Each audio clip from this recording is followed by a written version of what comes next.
तुंड महाकाय सूर्यकोटि समप्रभ निर्विघ्नं कुरु मे देव सर्वकार्येषु सर्वदा लोकाभिरामं रणरङ्गधीरं राजीवनेत्रं रघुवंशनाथं कारुण्यरूपं करुणाकरन्तं श्रीरामचन्द्रं शरणं प्रपद्ये।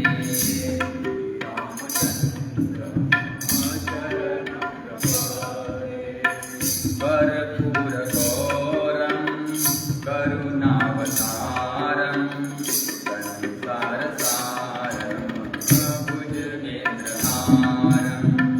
सदा वसन्तं हृदयारविन्दे भवं भवानी सहितं नमामि।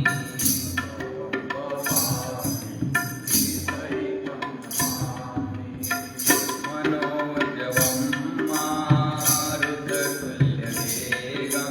जितेन्द्रियं बुद्धिमतां वरिष्ठं वातात्मजं वानरयुतमुख्यं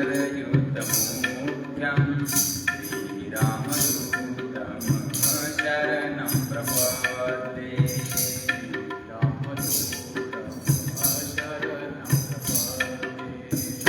महायोगपीठे तटे भीमराध्यां वरं पुण्डरीकाय दातुं मुनीन्द्रे समागतशीतं समानन्दकन्दं परब्रह्मलिङ्गं भजे पाण्डुरङ्गं।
लक्ष्मीनारायण भगवान की पंढरीनाथ भगवान पवनपुत्र हनुमान जी महाराज की आदि शक्ति मुक्ताबाई की गुरुदेव भगवान की श्री स्वामी समर्थ महाराज की भारत माता की। ओम नमः पार्वती पतये हर हर महादेव। श्रावण मास के पावन पर्व पर आयोजित मासिक श्री शिव महापुराण कथा में उपस्थित सभी श्रद्धालु एवं भक्तों के चरणों में साष्टांग दंडवत प्रणाम करते हुए सभी को प्रेम से श्री सीताराम। पिछले 2 दिनों से हम लोग शिव पुराण कथा का महात्म्य श्रवण कर रहे थे। प्रायः सभी पुराणों में शुरुआत में ही कथा का महात्म्य गाया गया है। इसके पीछे महात्मा 2 उद्देश्य बताते हैं कि प्रत्येक कथा में शुरुआत में महात्म्य क्यों कहा जाता है।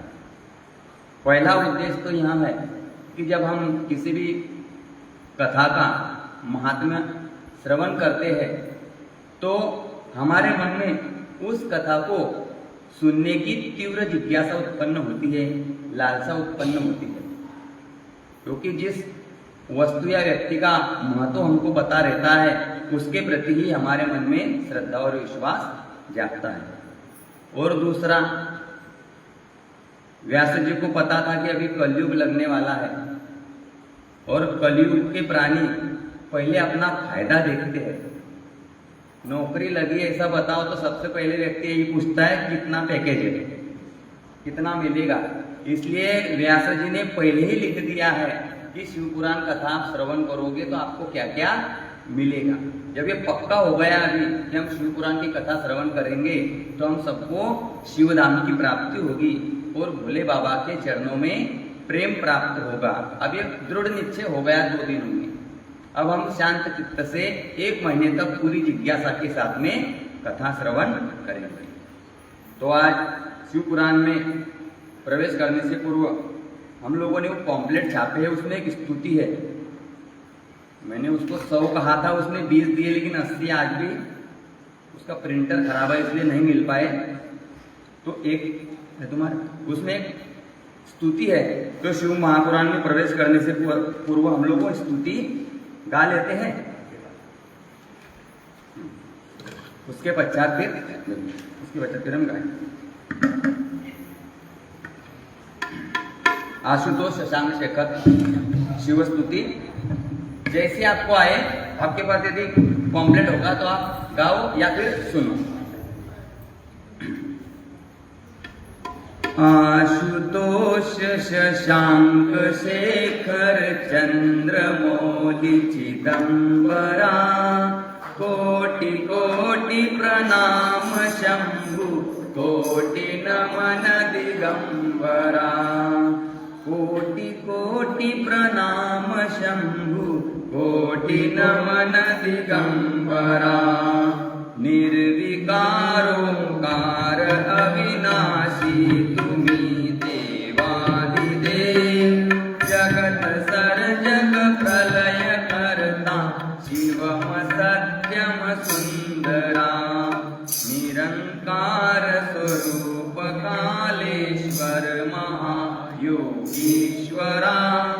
दयानिधि दानीश्वर जय जटाधर अभयंकरा, शूलपाणि त्रिशूलधारी औगड़ी बागंबरी, जय महेश त्रिलोचनाय विश्वनाथ विशंबरा, नाथ नागेश्वर हरोहर पाप शाप विशापतम, महादेव महान भोले सदा शिव शिव शंकरा, जगतपति अनुरगति भगति सदैव तेरी चरण हो, क्षमा हो अपराध सब जय जयति जय जगदीश्वरा, जन्म जीवन जगत का संताप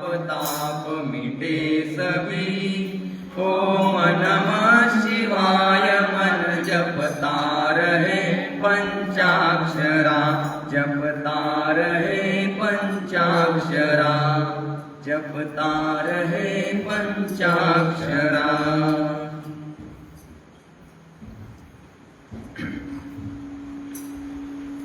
शिव महापुराण का प्रथम खंड पूर्वार्ध और उसमें प्रथम संहिता विद्येश्वर संहिता।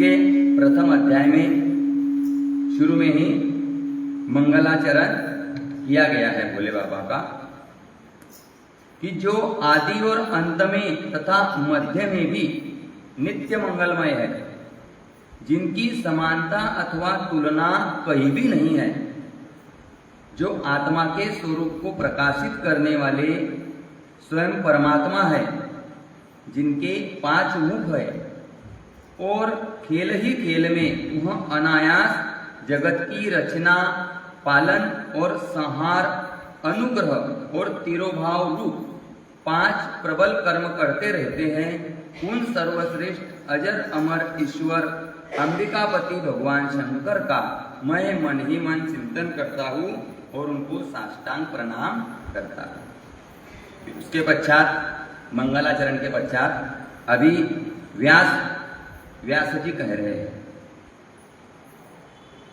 धर्म क्षेत्रे महाक्षेत्रे गंगा कालिंदी संगमे प्रयागे परमे पुण्ये ब्रह्मलोकस्य वर्तमनि। बोले जो धर्म का महान क्षेत्र है, जहाँ पर गंगा जी, यमुना जी और सरस्वती का संगम हुआ है, और जो ब्रह्मलोक का मार्ग है, उस परम पुण्यमय प्रयाग में तत्पर रहने वाले महातेजस्वी महात्मा मुनियों ने एक विशाल ज्ञान यज्ञ का आयोजन किया। अर्थात जो शिव पुराण की कथा की जो शुरुआत है वह कहाँ से हो रही है? प्रयागराज से। वहां पर उन्होंने 1000 साल तक चलने वाले दिव्य महायज्ञ का आयोजन किया, और उस आयोजन का समाचार सुनकर पौराणिक शिरोमणि जो सारे पुराणों के ज्ञाता है और व्यास मुनि के श्रेष्ठ शिष्य महामुनि सूत जी वहां उन मुनियों का दर्शन करने के लिए पधारे। जब उनको पता चला कि प्रयागराज में 1000 साल तक महायज्ञ होने वाला है, तो व्यास जी के जो शिष्य है सूत जी वहां उस यज्ञ का दर्शन करने के लिए और मुनियों के दर्शन के लिए वहां पर पधारे। तो जैसे ही वहां आते हुए इनको दिखाई दिए, तो उनको देखकर ये जो मुनि थे जिन्होंने यज्ञ का आयोजन किया था, वह अत्यंत प्रसन्न हो गए और उन्होंने सूत जी का विधिवत स्वागत सत्कार किया।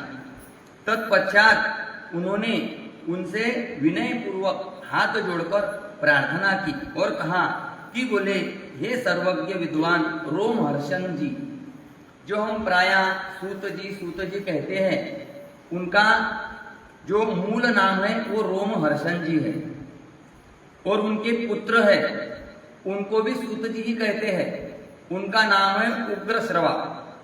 तो रोमहर्षण जी का मतलब जो व्याख्या करते हैं महात्मा तो बताते हैं कि सूत जी ऐसी कथा श्रवण कराते हैं श्रोताओं को कि उनके जो रोम रोम है वो हर्ष से खिल उठते हैं, इसलिए उनका नाम जो है रोमहर्षण है। और उनके पुत्र, उनको भी सूत जी कहा जाता है, उनका मूल नाम उग्रश्रवा है। तो बोले उनका नाम इसलिए है कि उनका जो व्याख्यान है, उनकी जो कथा है, जब वो कहते हैं और लोग श्रवण करते हैं तो उनके जो कान है बोले वो खड़े हो जाते हैं, इसलिए उनका नाम उग्रश्रवा है। तो ऐसे ही सूत जी के मूल नाम है। तो ये जो 88,000 ऋषि मुनि महात्मा थे, उन्होंने सूत जी से प्रार्थना की कि बोले आप यथार्थ रूप में संपूर्ण पुराण और विद्याओं के ज्ञाता है। आप बोले कथाओं के भंडार है, जैसे बोले समुद्र सारे रत्नों की खान है, वैसे ही बोले तीनों लोकों में भूत वर्तमान और भविष्य की जो भी कथाएं हैं या जो भी बातें हैं, ऐसी कोई वस्तु नहीं है जो आपको ज्ञात नहीं है। ऐसे कौन है? सूत जी है। और बोले हमारा बड़ा सौभाग्य है कि आप यहाँ पर यज्ञ दर्शन के लिए आ गए हैं। तो बोले आप यहाँ आए हैं तो आपका जो आना है वह निरर्थक नहीं हो सकता। बोले हमने पहले भी आपसे शुभाशुभ तत्व का पूरा वर्णन सुना है, किंतु बोले सुनने के पश्चात भी हमारी तृप्ति होती नहीं है। और बार बार श्रवण करने की इच्छा होती है।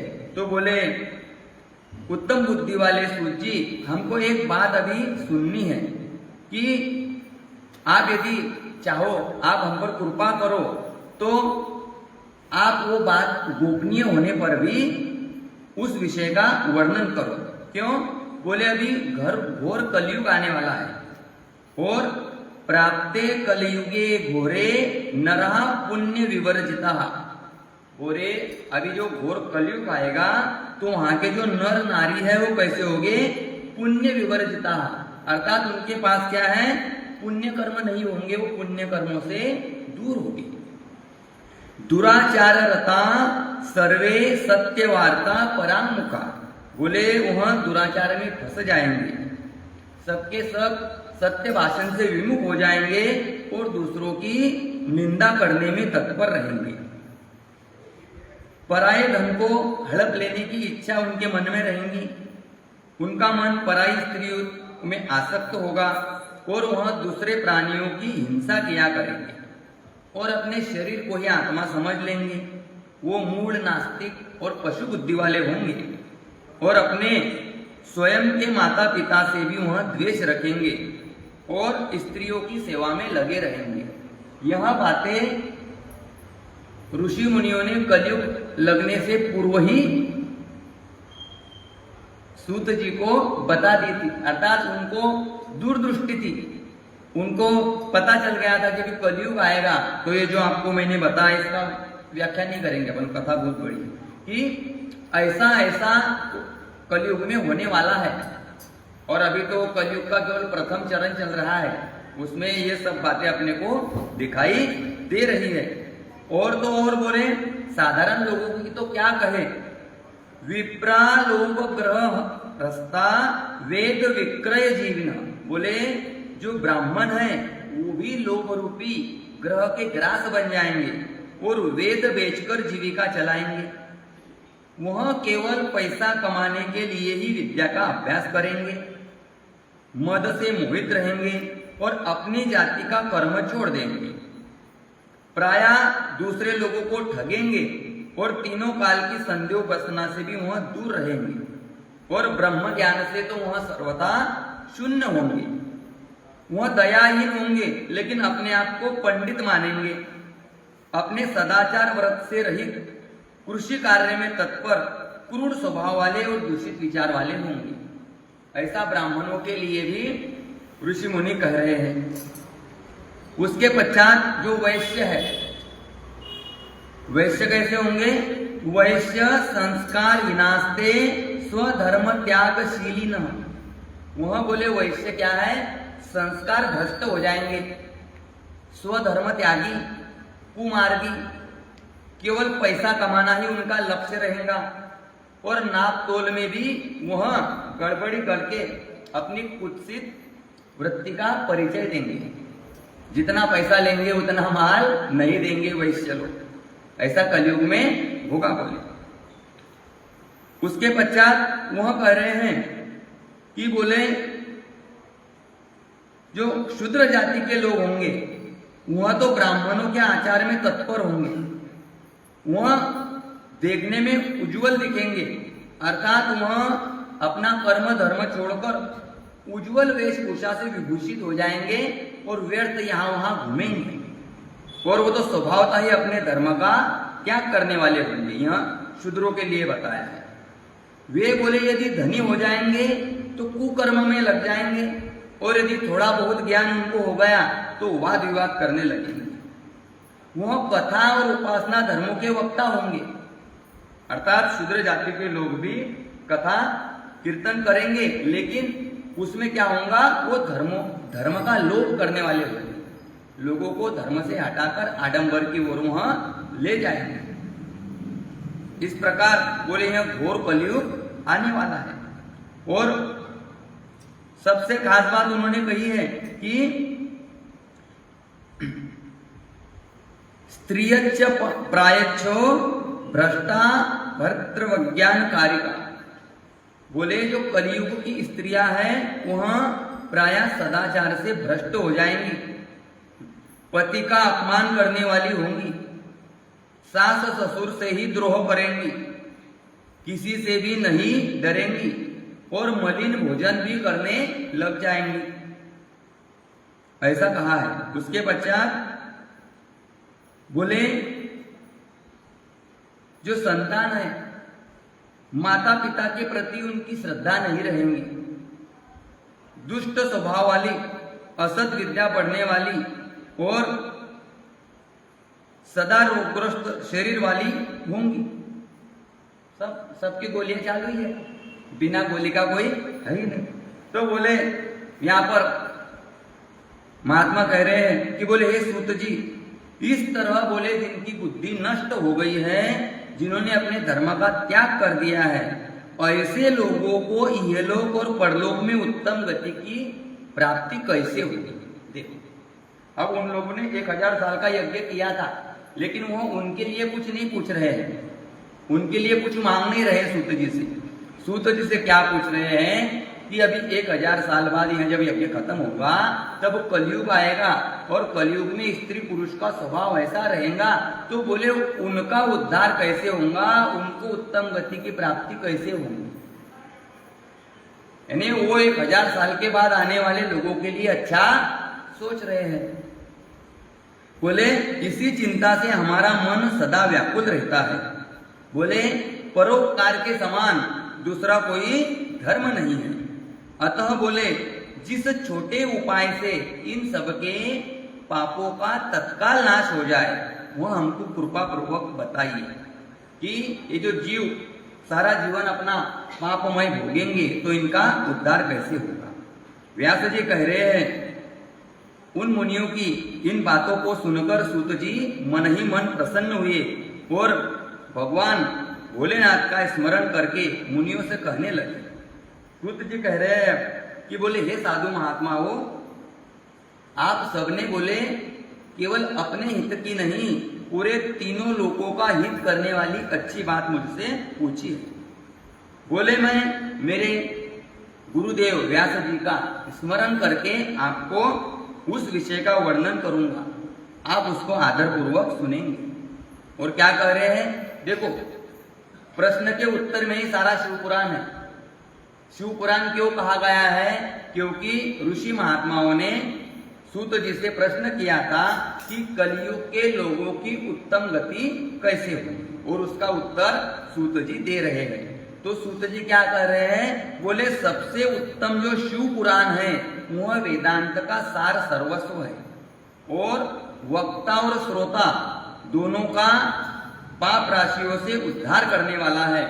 और इतना ही नहीं, यह लोक में तो पाप राशियों से वह उनको मुक्त करेगा, लेकिन परलोक में वह परमार्थ वस्तु देने वाला है।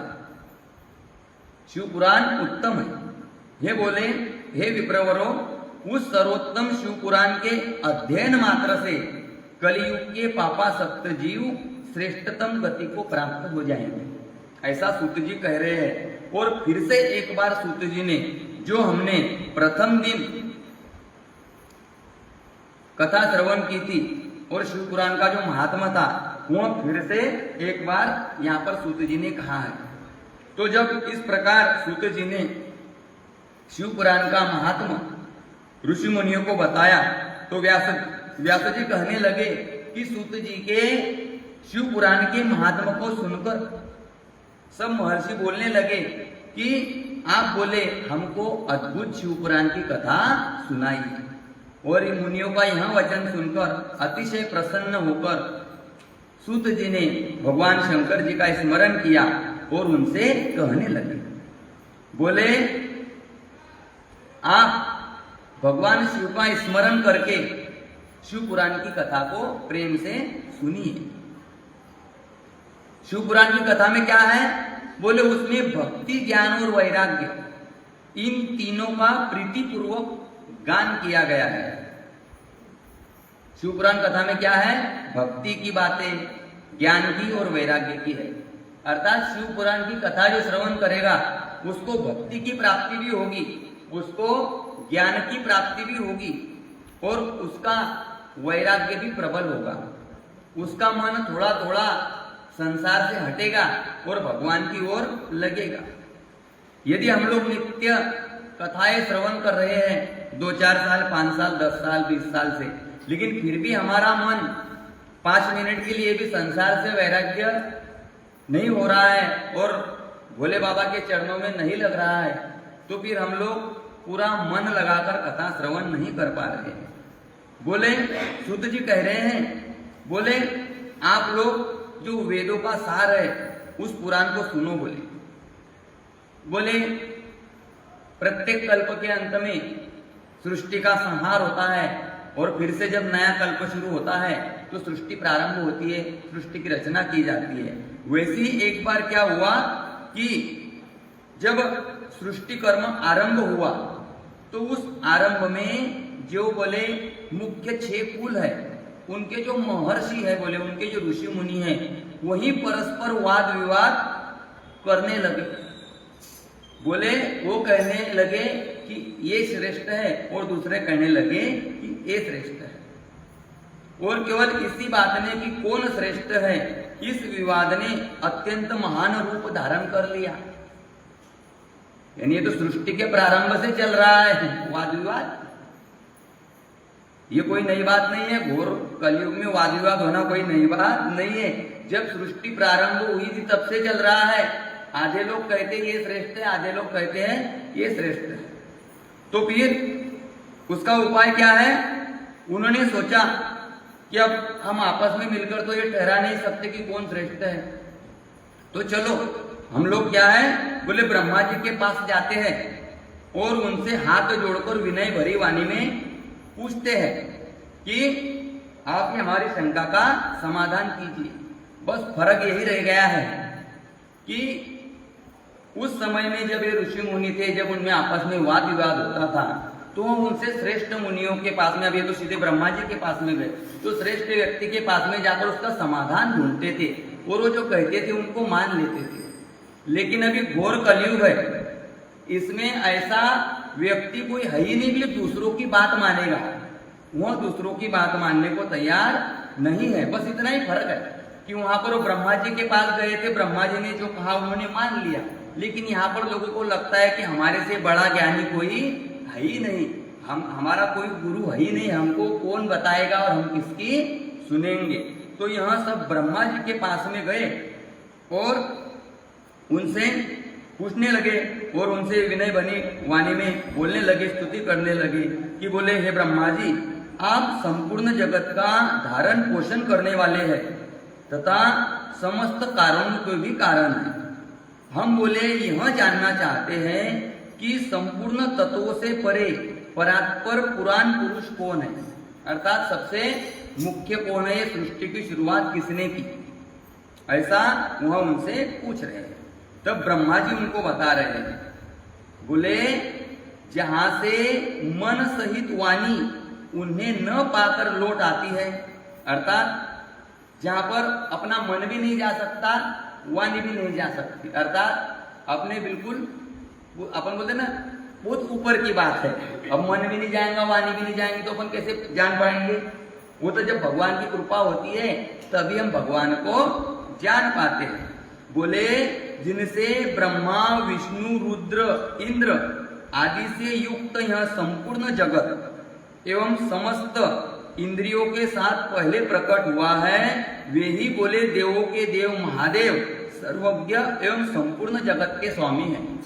उन्होंने एक लाइन में ही बता दिया कि इस जगत के जो स्वामी है वह भोले बाबा है, और बोले वे ही सबसे उत्कृष्ट है और उत्तम भक्ति से ही उनका साक्षात्कार हो सकता है, दूसरे किसी उपाय से उनका दर्शन नहीं होगा, केवल भक्ति से ही उनका दर्शन हो सकता है।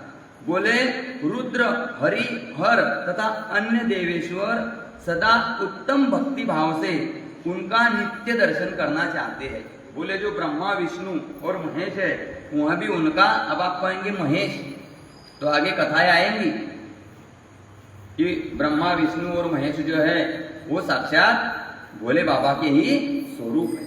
तो बोले वहां भी उनका नित्य दर्शन करना चाहते हैं।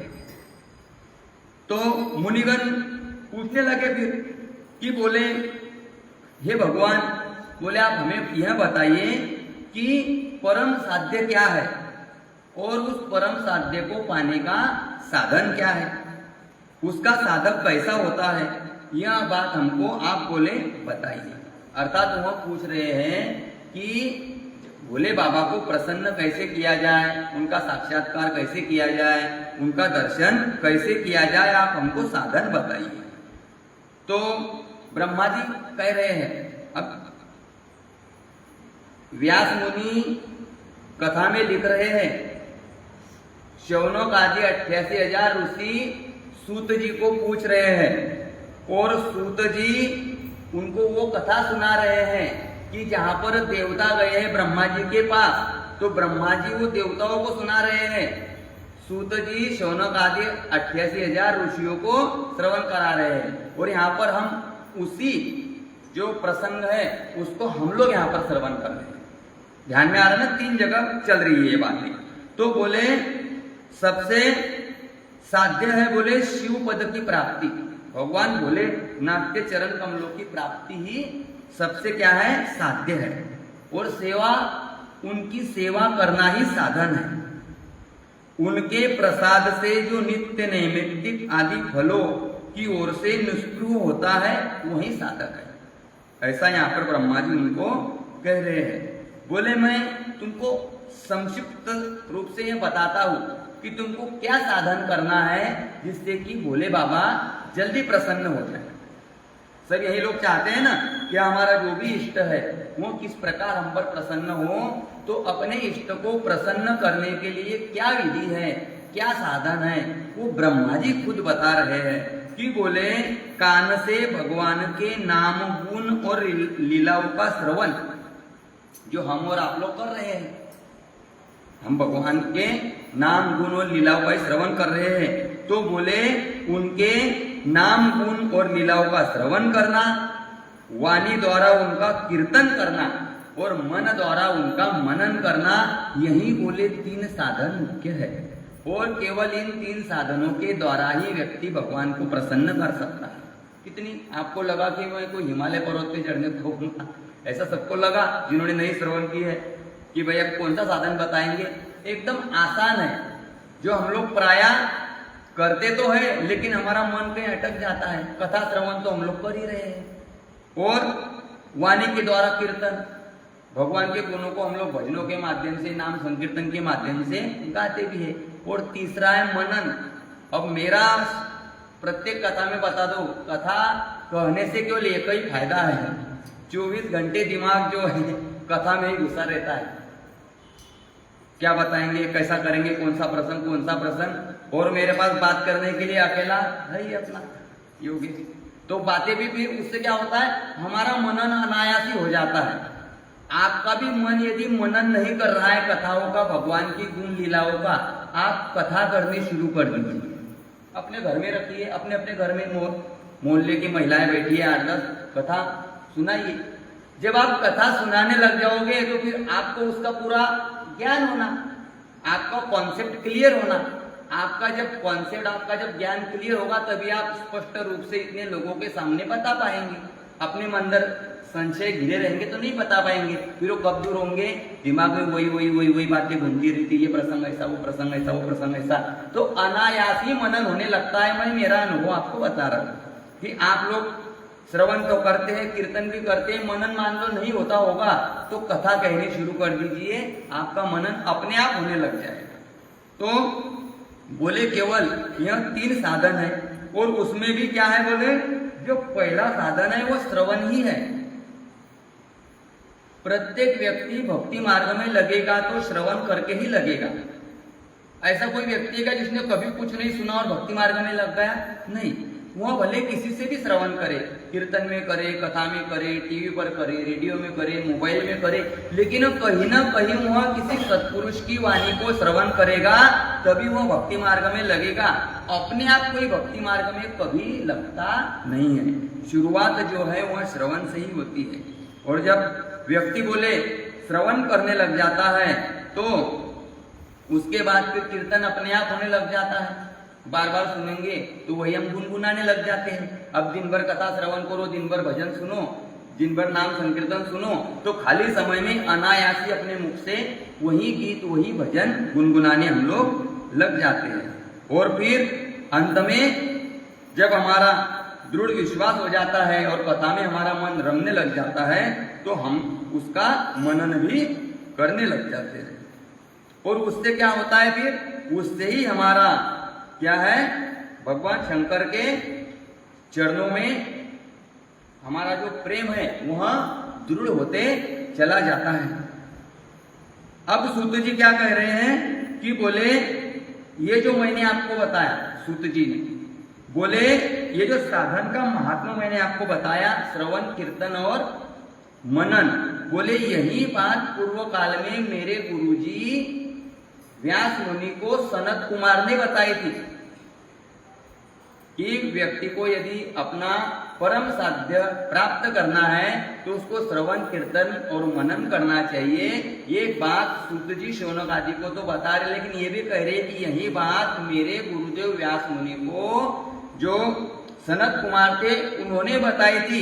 और सनत कुमार को यह बात बोले भगवान भोलेनाथ ने नंदिकेश्वर को बताई थी और नंदिकेश्वर ने वही बात सनत कुमार को बताई। अर्थात कि भगवान भोलेनाथ श्रवण कीर्तन और मनन से प्रसन्न होते हैं, यह भोले बाबा ने ही खुद कहा है नंदिकेश्वर को। नंदिकेश्वर ने कहा सनत कुमार को, सनत कुमार ने कहा व्यास जी को, व्यास जी ने कहा सूत जी को, सूत जी ने कहा शौनक मुनियों को, और यहाँ मैं आपको कह रहा हूं। यानी साक्षात भोले बाबा से यह बात आई है, कोई कपोल कल्पित बात नहीं है। छोटा साधन रहे तो हमको ऐसा लगता है कि केवल इतने से क्या होगा, केवल कथा श्रवण करने से क्या होगा। कथा श्रवण करने से तो सब हो रहा है। अपने गांव में 6 मंदिर कथा श्रवण करने से तो बन गए। अपने गांव में भोले बाबा के जो 6 मंदिरों का निर्माण होता है वो हमारे पंडित मिश्रा जी का ही तो चमत्कार है। उनकी कथा श्रवण करने में तो इसके पहले भी तो अपन भगत थे कि नहीं, ऐसा था कि नहीं थे।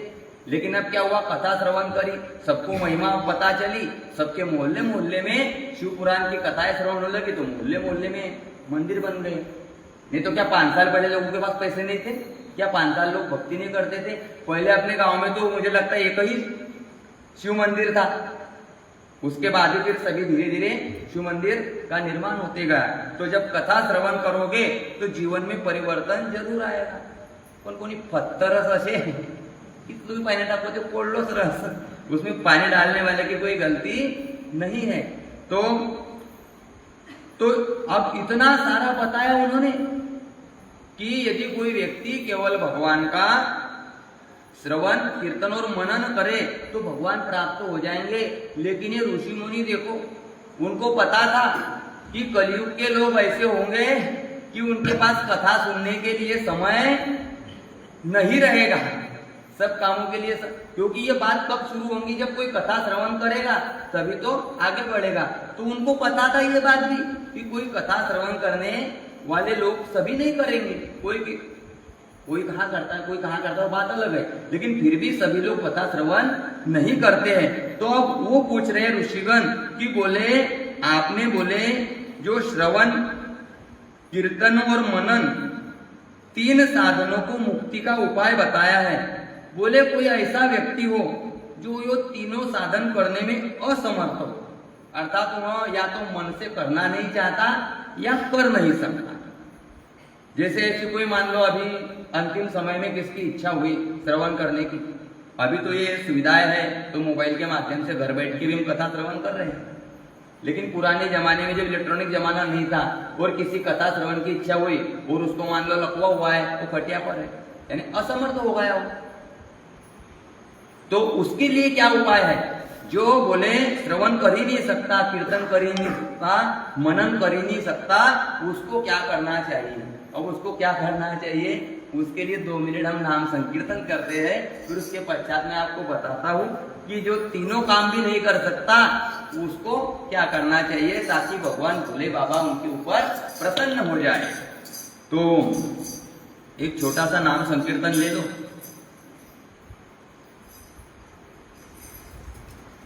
ले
श्री रामेश्वर महादेव की। तो जब ऋषि गुणों ने महात्मा सूत जी से यह प्रश्न पूछा कि जो व्यक्ति यह तीनों कार्य करने में असमर्थ हो उसके लिए मुक्ति का, उसके लिए भगवान की प्रसन्नता का क्या उपाय है, तब सूत जी कह रहे हैं कि बोले, हे शौनक जी, जो व्यक्ति श्रवण, कीर्तन और मनन इन तीनों साधनों को करने में असमर्थ हो वह भगवान शंकर के लिंग एवं मूर्ति की स्थापना कर नित्य उसकी पूजा करके संसार सागर से पार हो सकता है। जिससे कथा श्रवण नहीं हो रही है, तीनों साधन नहीं हो रहे हैं, वो केवल उसको क्या करना है कि उसको नित्य भगवान भोलेनाथ के लिंग एवं मूर्ति को स्थापित करना है, या जहां पर स्थापित हो वहां पर जाकर उसको उनकी क्या करनी है, विधि मार्ग से पूजा करनी है। केवल इससे ही वह व्यक्ति संसार सागर से पार हो जाएगा। बोले, छल न करते हुए अपनी शक्ति के अनुसार धनराशि ले जाए और उसे शिवलिंग अथवा शिव मूर्ति की सेवा के लिए अर्पित कर दे। अर्थात यहाँ पर अब ये जब बात हो रही है तब शिवलिंग की स्थापना हो सकता है, प्रत्येक जगह न हो, इसलिए कहा जा रहा है कि जिसको शिवलिंग की पूजा करनी है वो खुद से ही अपना शिवलिंग खरीद कर लाए और उसको स्थापित करे। वहां पर एक शिव मूर्ति की भी स्थापना करने के लिए कहा है और साथ ही निरंतर उस लिंग एवं मूर्ति की पूजा भी करे। ऐसा यहाँ पर कहा गया है कि लिंग के साथ साथ मूर्ति की पूजा भी करनी चाहिए। उसके लिए क्या करना है, उसकी सारी विधि यहाँ पर दी गई है। आह्वान से विसर्जन तक सारा कार्य प्रतिदिन भक्ति भाव से संपन्न करे। अब यहाँ पर बहुत सारा विधि मार्ग यहाँ पर विस्तृत वर्णन है, लेकिन मैं आपको संक्षिप्त बता रहा हूं कि बोले, इस प्रकार शिवलिंग अथवा शिव मूर्ति में भगवान शंकर की पूजा करने वाला पुरुष श्रवण आदि साधनों का अनुष्ठान न करे तो भी भगवान शिव की प्रसन्नता से सिद्धि प्राप्त कर लेता है। अब एक बात बता, ये कहा है कि कोई व्यक्ति यदि कथा श्रवण नहीं करे और केवल भोले बाबा के शिवलिंग की पूजा करे तो संसार सागर से प्राप्त हो जाएगा। लेकिन ये भी तो उसको कहीं ना कहीं सुनना ही पड़ेगा कि नहीं। लेकिन इसमें भी एक और बात है, वो तत्ववेत्ता लोग, उनको पता था कि कोई नहीं सुनेगा, कोई कथा श्रवण नहीं करेगा, लेकिन फिर वह व्यक्ति लोगों की देखा देखी भी यदि ऐसा करने लग जाए फिर भी उसका जो है उद्धार हो जाएगा।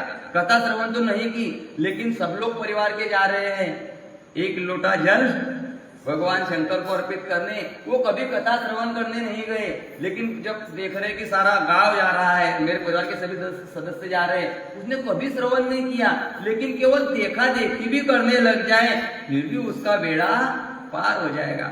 ऐसे ऐसे हमारा जो धर्म है वो बहुत ही श्रेष्ठ है। उस धर्म में सबके लिए कुछ न कुछ है, बस करने वाला चाहिए।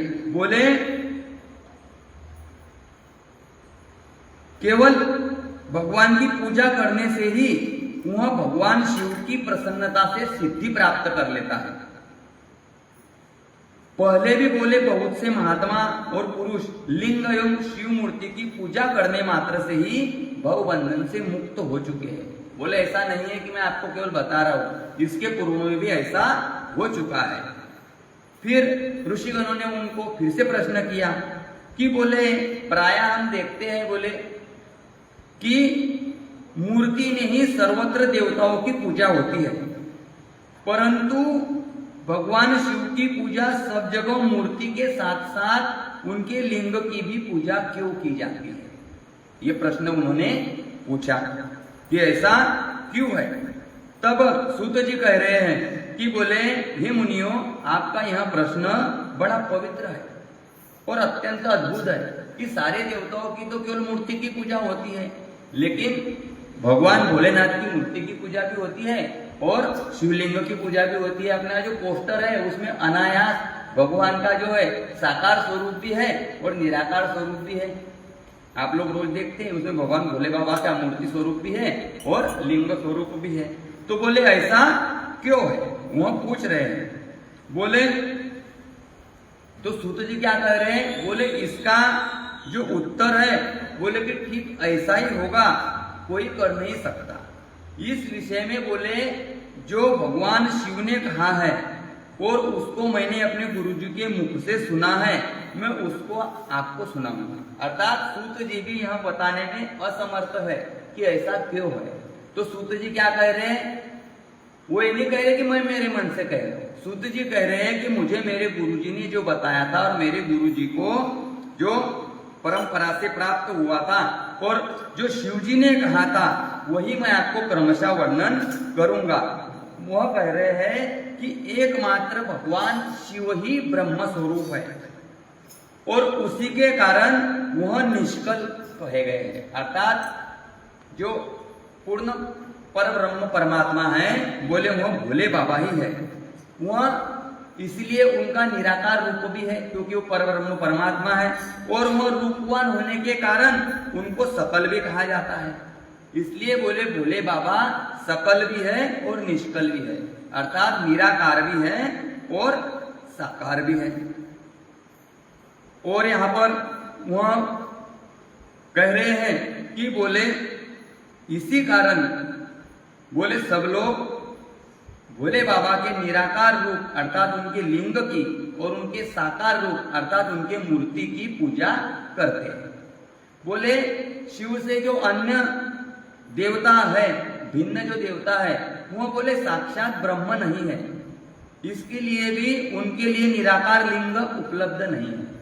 केवल बोले भोले बाबा ही साक्षात परब्रह्म परमात्मा है, इसलिए उनके मूर्ति की पूजा भी होती है और लिंग की पूजा भी होती है।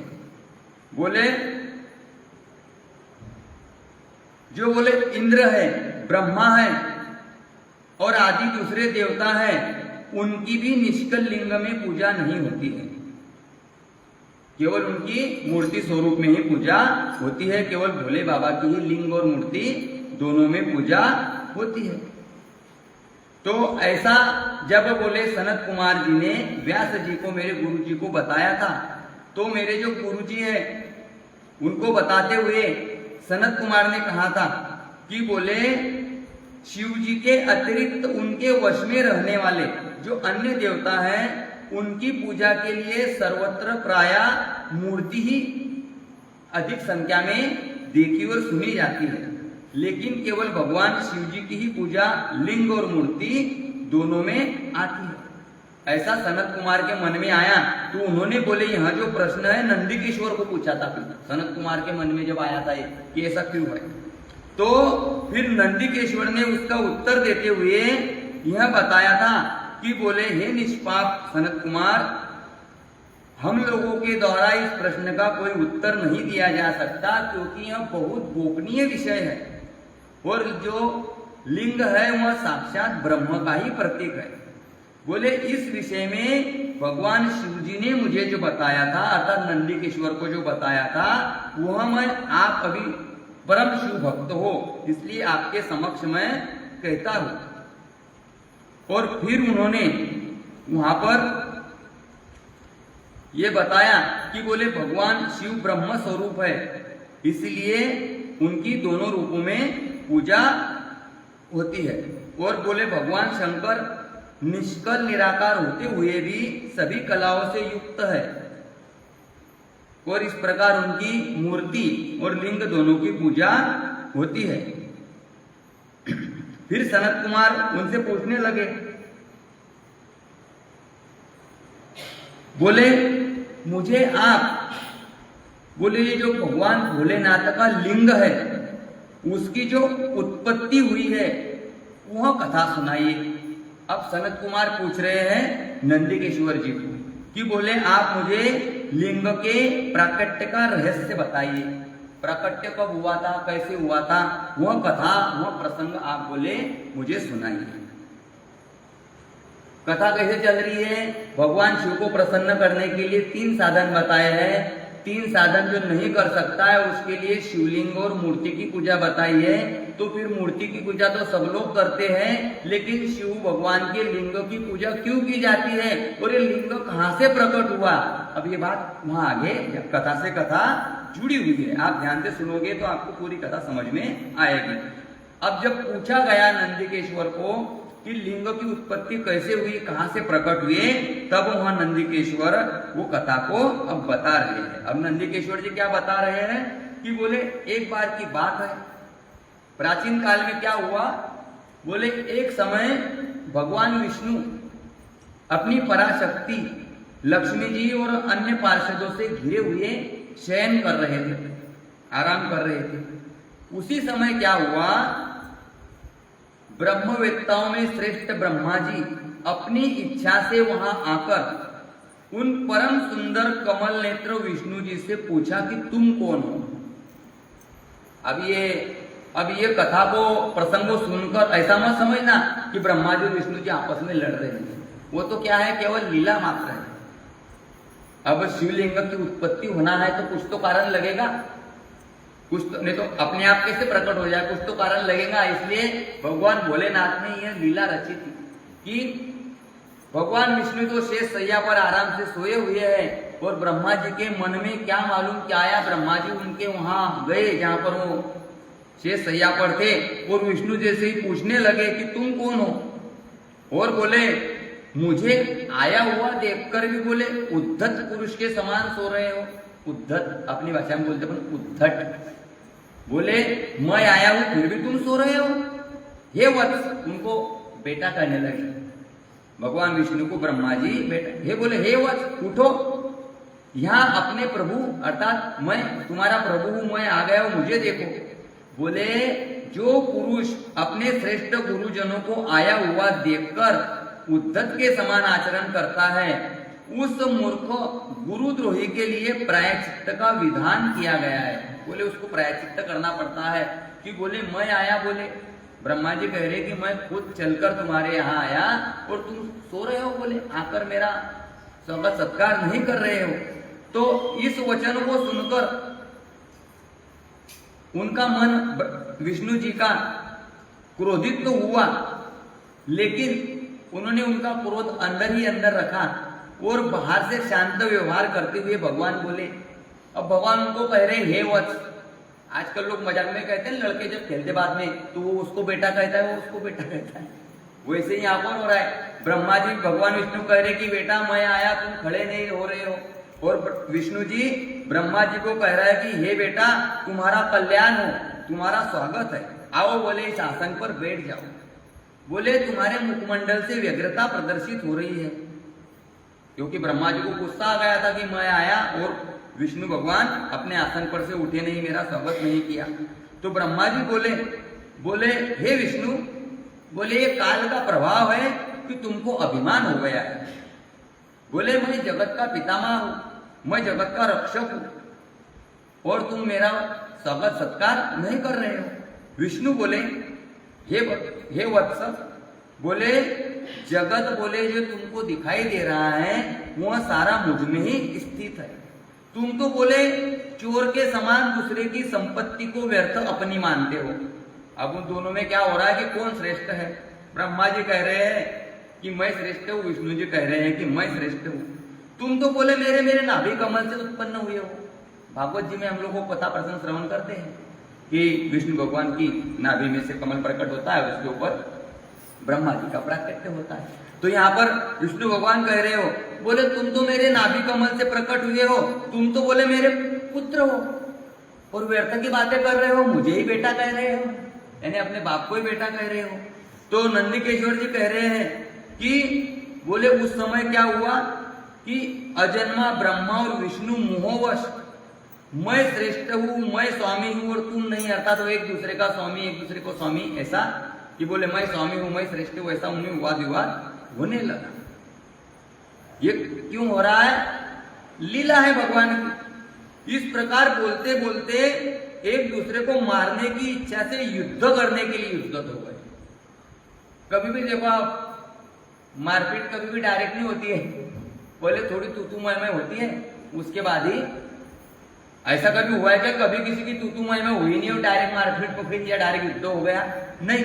हम लोग पिछले 2-3 साल से बड़े बड़े देश जो युद्ध चल रहा है उनमें भी पहले क्या होता है, पहले बातचीत होती है, तू मैं होती, फिर अंत में युद्ध होता है। यहाँ पर भी इनकी आपस में बातचीत हुई और आखिरी में बातचीत होते होते वहां कहाँ तक चली गई, युद्ध तक बात चली गई। और हंस और गरुड़ पर आरूढ़ होकर हंस पर ब्रह्मा जी बैठ गए, गरुड़ पर विष्णु जी बैठ गए और दोनों ब्रह्मा जी और विष्णु जी युद्ध करने लगे और उनमें दोनों में भयंकर युद्ध होने लगा।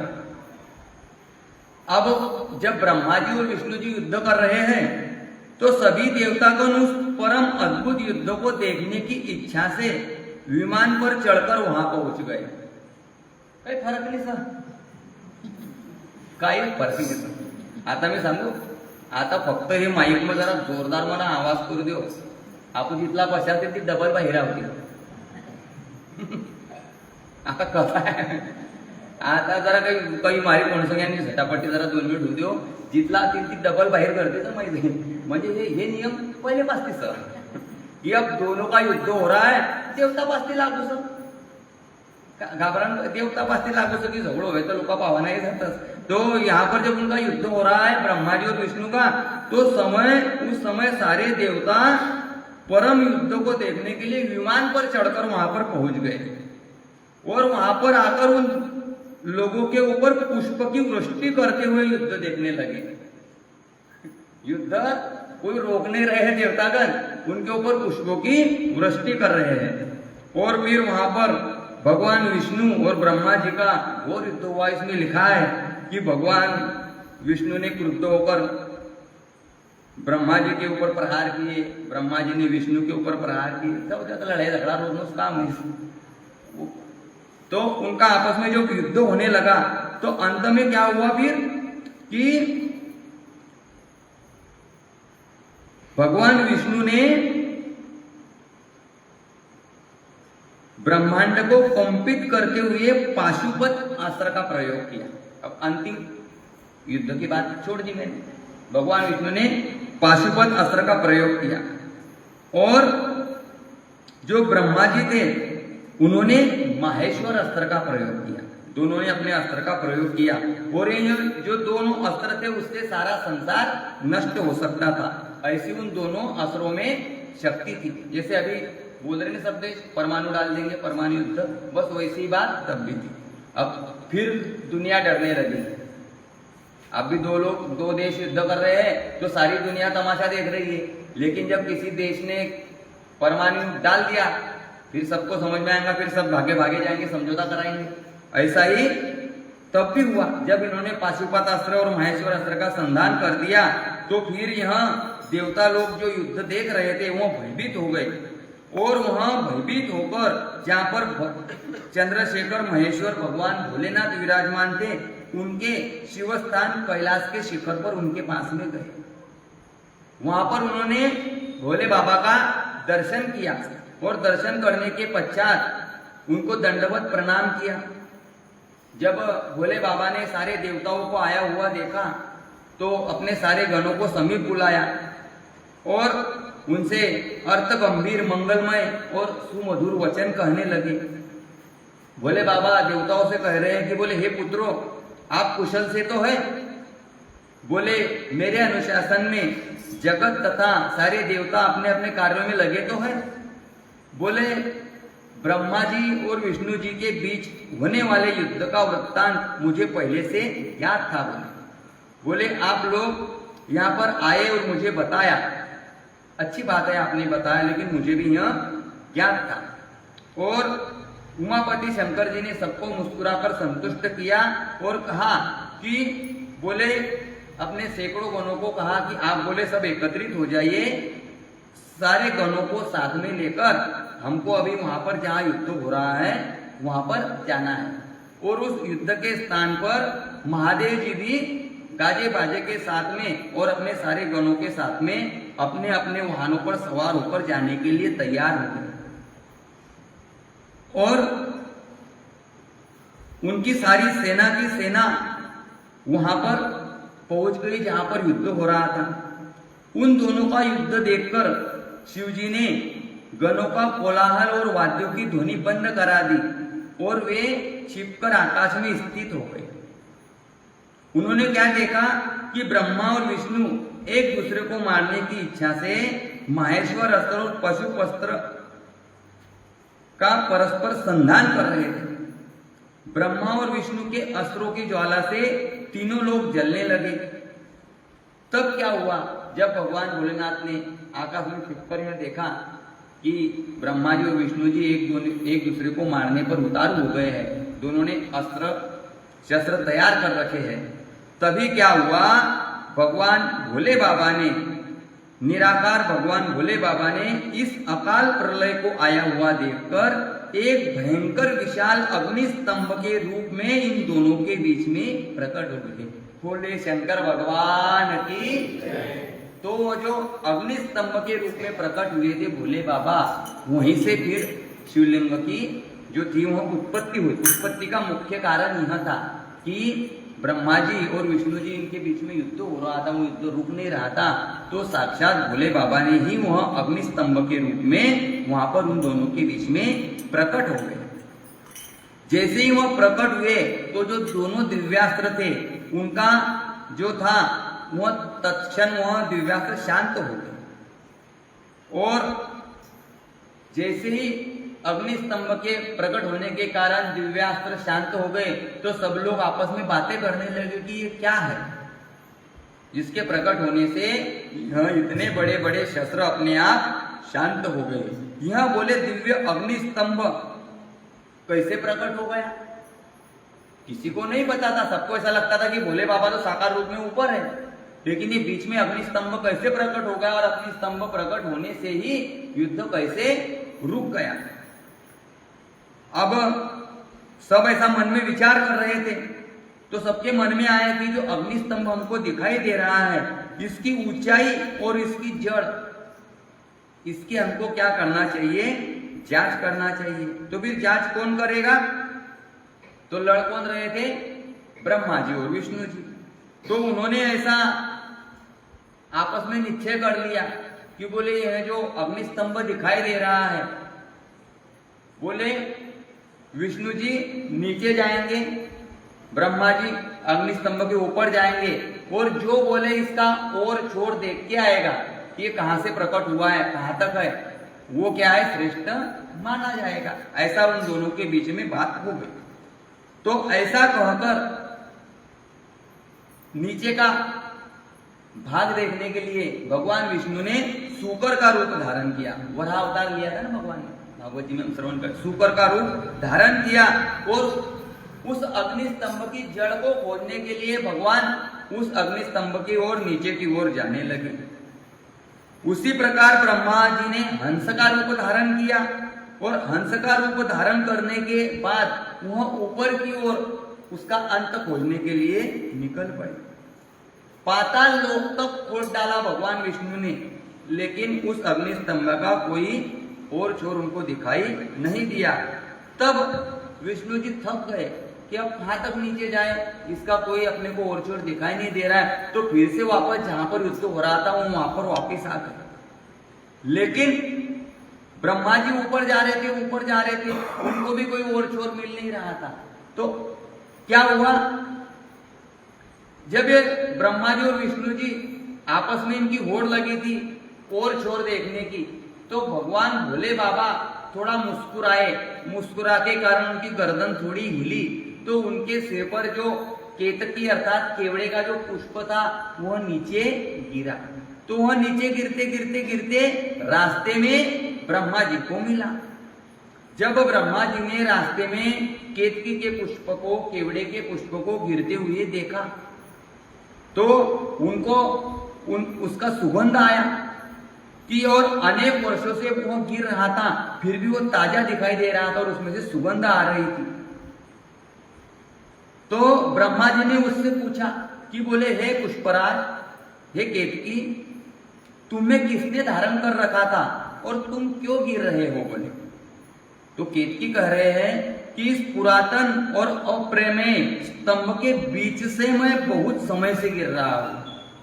वो क्या कह रहा है, ब्रह्मा जी को क्या लगा कि ऊपर के छोर से गिर रहा होगा, तो मैं इससे पूछ लूंगा ऊपर का छोर कहाँ है। तो केतकी का पुष्प क्या कह रहा है, बोले मैं तो केवल बीच से ही गिर रहा हूं, अर्थात उसको तो आगे से ही मालूम ऊपर कितना है पता ही नहीं है। तो बोले मैं तो बहुत सालों से गिर रहा हूं, लेकिन इसके आदि को मैंने कभी देखा नहीं है। और बोले आप भी एक काम करो, इस अग्नि स्तंभ का आदि जो स्थान है उसको देखने की इच्छा, इसको देखने की आशा बोले आप छोड़ दो।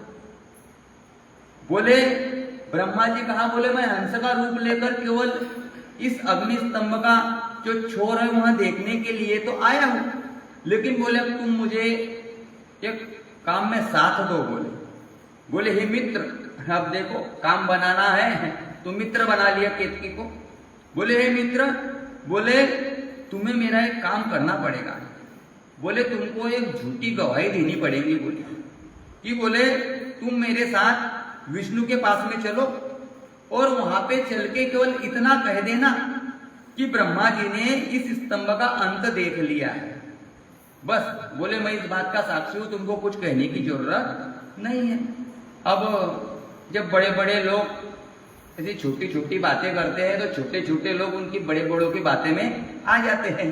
ब्रह्मा जी ने कहा कि झूठी गवाही देना। अब केतकी को लगा कि ये ब्रह्मा जी, मैं पुष्प, चलो मान लेते हैं इनकी बात। तो उसने भी हाँ में हाँ मिला ली और ब्रह्मा जी ने फिर उसको समझाया। लोग अपनी बात बनाने के लिए फिर कुतर्क देते हैं। ब्रह्मा जी ने क्या कहा कि बोले आपातकाल में मिथ्या भाषण प्रशस्त माना गया। अभी यहां पे कौन सा आपातकाल था? अब भगवान विष्णु नीचे गए, उनको नहीं देखा तो वापिस आ गए। अब ब्रह्मा जी को जब केतकी ने फूल ने कहा कि भाई आपको नहीं मिलेगा, तो फिर वापिस आ जाते। लेकिन ब्रह्मा जी केतकी के फूल को क्या कह रहे हैं, बोले आपातकाल लगा है, तुम बोले मेरे लिए क्या है, झूठी गवाही दे दो। और बोले आपातकाल में मिथ्या भाषण करने से कुछ फर्क पड़ता नहीं है। बोले यह शास्त्र की आज्ञा, ऐसा ब्रह्मा जी ने कह दिया। और जब आप वापिस आए, फिर दोनों आए वापिस वहां पर। जब वापिस आए तो वापिस आने के बाद उनको वहां पर भगवान विष्णु परिश्रम से थके हारे उदास दिखाई दिए, क्योंकि वो थक हार कर वापिस आ गए थे। और भगवान विष्णु को उन्होंने देखा उदास चेहरा, और भगवान विष्णु से वह कहने लगे कि बोले हे हरे, हरि भी नहीं कह रहे, हे हरे, बोले मैंने इस स्तंभ का अग्रभाग देख लिया है और इसका साक्षी बोले मैं साथ में लाया हूं। इसका साक्षी बोले ये केतकी है। और उस केतकी ने भी झूठ ही झूठ में विष्णु भगवान के समक्ष कह दिया कि ब्रह्मा जी सच बोल रहे हैं, इन्होंने इसका अग्रभाग देख लिया है। जब विष्णु जी को इस बात का यकीन हो गया, उनके मन में कुछ कपट नहीं था, उनको यकीन हो गया कि ये केतकी पुष्प हो रही है, क्या ब्रह्मा जी झूठ बोलेंगे? ऐसा लगता है कभी कभी, काय एवढं मोठं माणूस खोटं बोले, पण ते माणसानं मोठा तिथला खोटा ब्रह्म हे आणतीच पडीशील, हे म्हण की मोठा तिथला खोटा, हे म्हणे आणतीच पडीशील कि ब्रह्मा जी इतने जो सृष्टि की रचना करते हैं वह झूठ बोल रहे हैं। और केतकी उनका साथ दे रहा है कि बोले विष्णु जी ने तो उनकी बात को मान लिया और सत्य बात मानकर अब उन्होंने कह दिया कि भाई ब्रह्मा जी आप मुझसे श्रेष्ठ हैं। और भगवान विष्णु षोडोपचार द्वारा ब्रह्मा जी की पूजा करने लगे। उसी समय जब भगवान विष्णु की पूजा करने लगे, उसी समय कपटी ब्रह्मा को दंडित करने के लिए उस प्रज्वलित स्तंभ में से, उस प्रज्वलित स्तंभ लिंग में से भगवान भोलेनाथ महेश्वर प्रकट हो गए। बोलिए शंकर भगवान की। पहले शंकर भगवान ने अपना लिंग प्रकट किया और फिर बाद में ब्रह्मा जी को दंडित करने के लिए उस लिंग में से साक्षात रूप में भगवान भोले बाबा प्रकट हुए। जैसे ही भोले बाबा प्रकट हुए तो उनको देखकर विष्णु भगवान उठ खड़े हुए और अपने हाथों से उनके चरण पकड़कर कहने लगे कि बोले हे करुणाकर, आदि और अंत से रहित शरीर वाले आप परमेश्वर के विषय में मैंने बहुत विचार किया किंतु कामनाओं से उत्पन्न यह विचार सफल नहीं हुआ। अतः आप हम पर प्रसन्न हो और हमारे पाप को नष्ट करें और हमको क्षमा करें। यह सब बोले आपकी ही लीला से ही हुआ है। कौन कह रहा है? भगवान विष्णु। शुरुआत किसने की थी? झगड़े की शुरुआत किसने की थी? भगवान विष्णु तो सोए हुए थे अपने घर में। भगवान विष्णु तो घर में सोए हुए थे। ब्रह्मा जी गए वहां पर झगड़े की शुरुआत करने, और माफी कौन मांग रहा है? भगवान विष्णु। ये भी पहले से ही चलता आ रहा है, सब परिपाटियां लगी हुई है कि शुरुआत किसने की और माफी कौन मांग रहा है। तो यहां पर ईश्वर भोले बाबा उनको कहने लगे कि बोले हे वत्स, हे विष्णु, मैं तुम पर प्रसन्न हूं, क्योंकि श्रेष्ठता की कामना होने पर भी तुमने सत्य के वचन का पालन किया। इसलिए बोले तीनों लोकों में, सारे 14 भुवनों में मेरे समान ही तुम्हारी प्रतिष्ठा होगी, तुम सत्कार प्राप्त करोगे। और बोले हे हरि, अब से आपकी पृथक मूर्ति बनाकर पुण्य क्षेत्रों में प्रतिष्ठित की जाएगी और उसका उत्सव पूर्वक पूजन होगा। अर्थात भोले बाबा ने ही फिर विष्णु भगवान को यह प्रसन्न होकर वर दिया कि आज से बोले तुम्हारे मूर्ति की पूजा चालू हो जाएगी। इस प्रकार भगवान भोले बाबा ने भगवान विष्णु की सत्यनिष्ठा से प्रसन्न होकर देवताओं के सामने ही अपने समान उनको समानता प्रदान कर दी।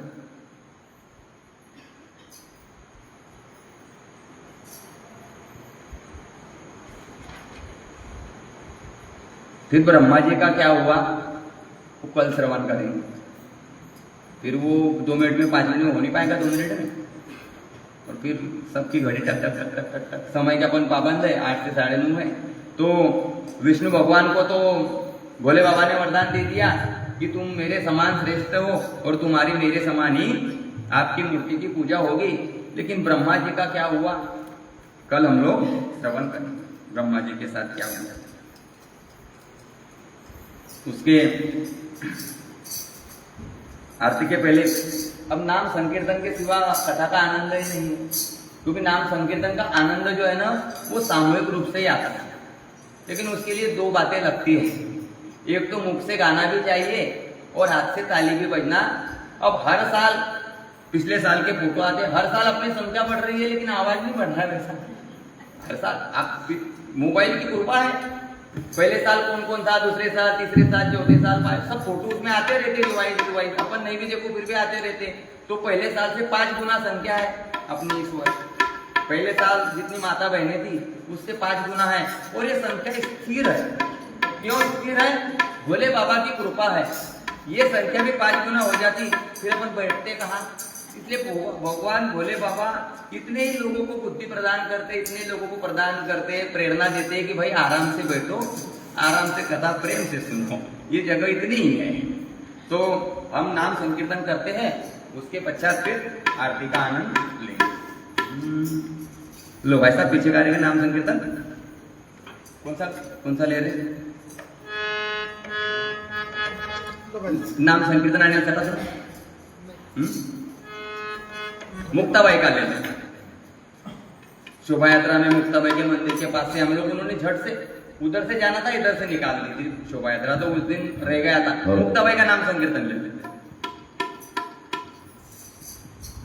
मुक्ताबाई मुक्ताबाई मुक्ताबाई मुक्ताबाई मुक्ताबाई मुक्ताबाई मुक्ताबाई मुक्ताबाई आदि शक्ति मुक्ताबाई आदि शक्ति मुक्ताबाई आदि शक्ति मुक्ताबाई आदि शक्ति मुक्ताबाई मुक्ताबाई मुक्ताबाई मुक्ताबाई मुक्ताबाई मुक्ताबाई मुक्ताबाई मुक्ताबाई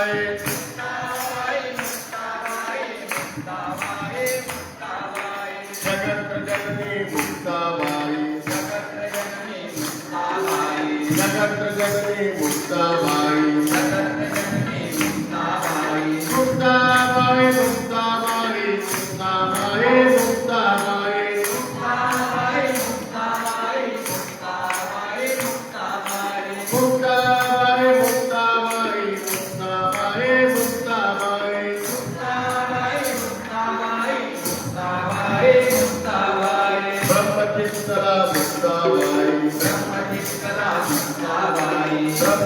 शीतला मुक्ताबाई ब्रह्मशीतला मुक्ताबाई मुक्ताबाई मुक्ताबाई मुक्ताबाई मुक्ताबाई मुक्ताबाई मुक्ताबाई मुक्ताबाई मुक्ताबाई मुक्ताबाई मुक्ताबाई मुक्ताबाई मुक्ताबाई मुक्ताबाई मुक्ताबाई मुक्ताबाई मुक्ताबाई योगमाया मुक्ताबाई योगमाया मुक्ताबाई योगमाया मुक्ताबाई योगमाया मुक्ताबाई मुक्ताबाई मुक्ताबाई मुक्ताबाई मुक्ताबाई मुक्ताबाई मुक्ताबाई मुक्ताबाई मुक्ताबाई मुक्ताबाई मुक्ताबाई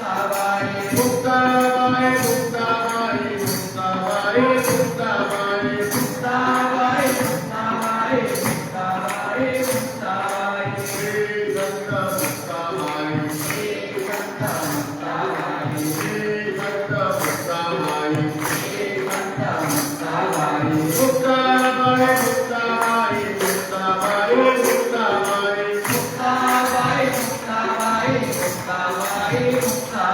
मुक्ताबाई मुक्ताबाई मुक्ताबाई मुक्ताबाई मुक्ताबाई मुक्ताबाई मुक्ताबाई मुक्ताबाई मुक्ताबाई आमची आई मुक्ताबाई आमची आई मुक्ताबाई आमची आई मुक्ताबाई आमची आई मुक्ताबाई मुक्ताबाई मुक्ताबाई मुक्ताबाई मुक्ताबाई मुक्ताबाई मुक्ताबाई मुक्ताबाई मुक्ताबाई मुक्ताबाई मुक्ताबाई मुक्ताबाई मुक्ताबाई मुक्ताबाई मुक्ताबाई मुक्ताबाई मुक्ताबाई आदिशक्ती मुक्ताबाई आदिशक्ती मुक्ताबाई आदिशक्ती मुक्ताबाई आदिशक्ती मुक्ताबाई मुक्ताबाई मुक्ताबाई मुक्ताबाई मुक्ताबाई मुक्ताबाई मुक्ताबाई मुक्ताबाई मुक्ताबाई मुक्ताबाई मुक्ताबाई मुक्ताबाई मुक्ताबाई मुक्ताबाई मुक्ताबाई मुक्ताबाई मुक्ताबाई आदिशक्ति मुक्ताबाई की जय पंडरनाथ भगवान की जय आरती कौन कर रही है आरती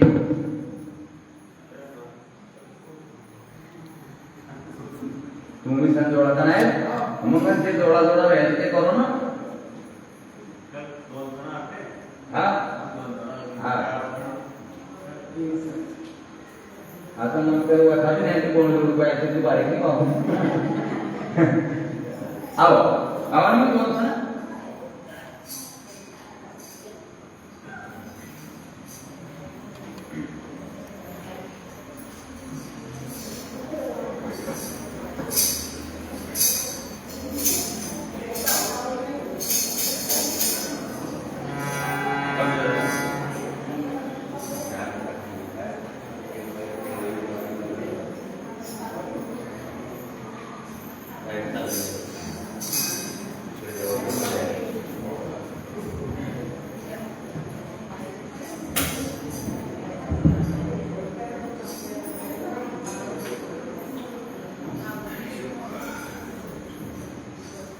आणखी एक भाई साहब था ना हमारे पे हिंदी नहीं सुना ना नहीं क्या कल नहीं करो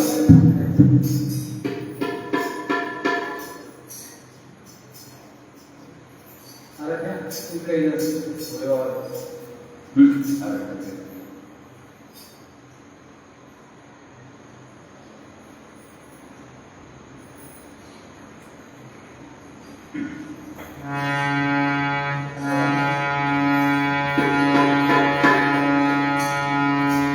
ओम जय शिव ओंकारा ओम जय शिव ओंकारा ब्रह्मा विष्णु सदाशिव ब्रह्मा विष्णु सदाशिव ओम जय शिव ओंकारा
लक्ष्मीनारायण भगवान की, पंढरीनाथ भगवान की, और हनुमान जी महाराज की, आदि शक्ति मुक्ता बाई की, सद्गुरुदेव भगवान की, श्री स्वामी